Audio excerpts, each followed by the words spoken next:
Hey everyone, my name is Reeves, and this is Reeves' Point of View. Tony Reeves, fire. Following the news in any way, shape, or form. So today I want to talk to you about 5 things that you should think about that's important if you are thinking about going to law school and you've been accepted into law school. Tony Reeves, fire.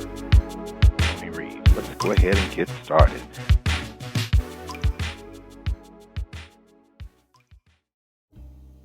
First, if you've been accepted, you deserve to be there. Don't let anybody sit there and tell you that you're taking somebody's spot or that somebody, you were on a wait list and that you weren't their original selections. Bump all that. If you get admitted into a law school, I don't care what law school, if it's a reputable ABA accredited school, you're there because you deserve to be there. Your academic credentials, your test scores, all of the things that you've done in order to go through the application process is a reflection of you. So do not allow yourself to feel like you are less than desirable because you may have gotten under there under a unique set of circumstances. If you've got admitted to law school and you're in law school, you're in there. So you should be proud of your accomplishment. Second, recognize that you're going to have a readjustment period. I can tell you, speaking in terms legally is not an easy thing to do. Now, let me tell you when I say that, I'm not trying to tell you that you're going to turn into a monster or anything. That's not what I mean. When you're in school, law schools are trying to train you to think critically. And not only do they train you to think critically, but they're also getting you comfortable with various phraseologies and vernaculars that are common in the legal industry. No one's telling you that you have to speak, to what for we present this case in a manner that's most, deferential to, whatever.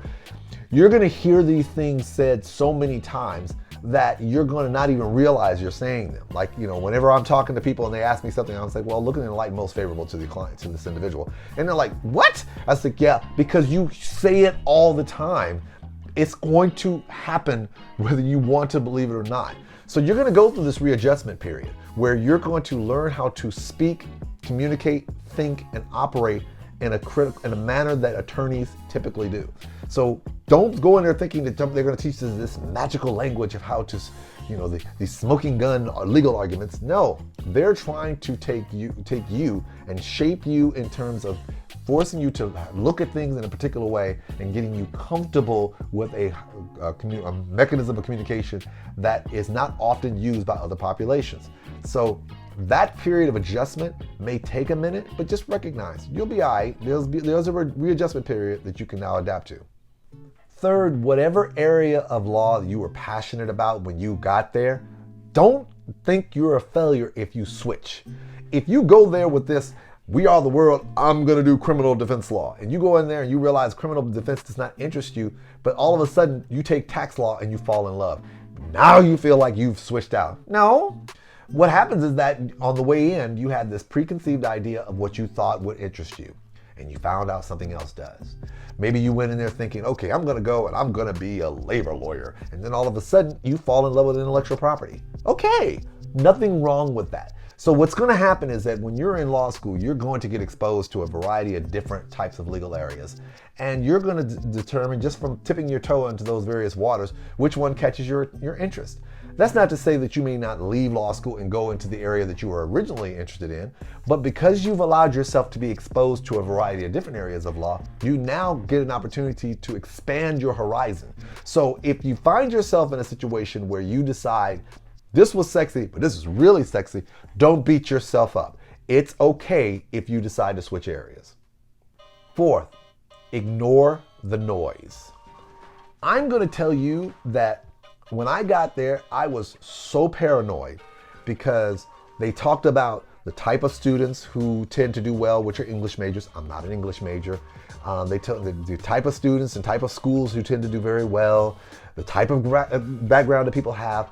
If you listen to all the noise telling you about all the things that you don't have, you'll let that get under your psyche and it'll freak you out. It'll shake your confidence and it'll have you questioning whether you even need to be there.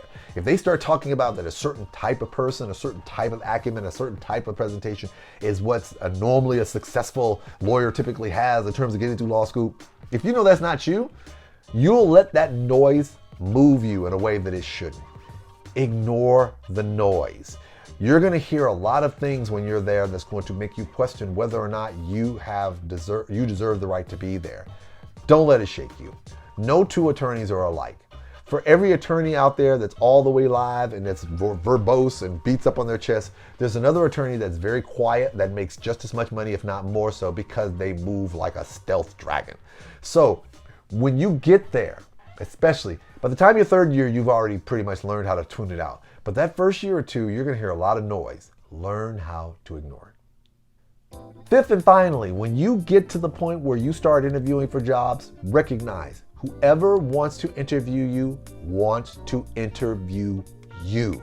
I can tell you, as someone who participated on the on-campus interviews, I had a few high-end employers reach out to me, and I was so happy to be there because I didn't think I was worthy of them interviewing me, that I thought they were doing me a favor. No, they're not doing me a favor.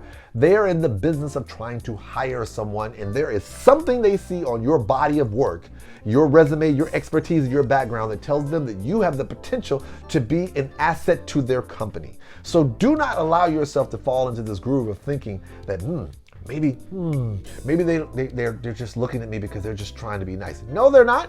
They ain't in the business of being nice. They're in the business of trying to hire associates. So when you're in the process of going through the interview process to get a job after you're done with law school and they're coming on campus to interview you, do not walk in there thinking like you should be happy to be there. You should be walking in there like, look here, what can you do for me? Because I know I'm all that in a bag of chips, because you are. So when you find yourself in the interview process, recognize they want you. They're interested in you. Move accordingly.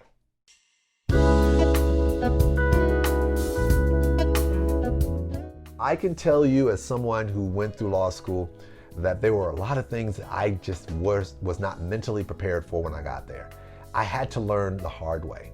But I'm so glad that I have the ability to share that with you. So if you're thinking about going to law school, you've applied to law school and you've been accepted, the things that I've shared with you today, I hopefully will give you some insight and guidance that may give you a better point of view about how you need to address things going forward, so you don't feel like this whole law school experience overwhelms you. Trust me, you're right where you need to be.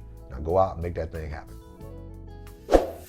Hey everyone, if you enjoy the content, please hit the subscribe button down below.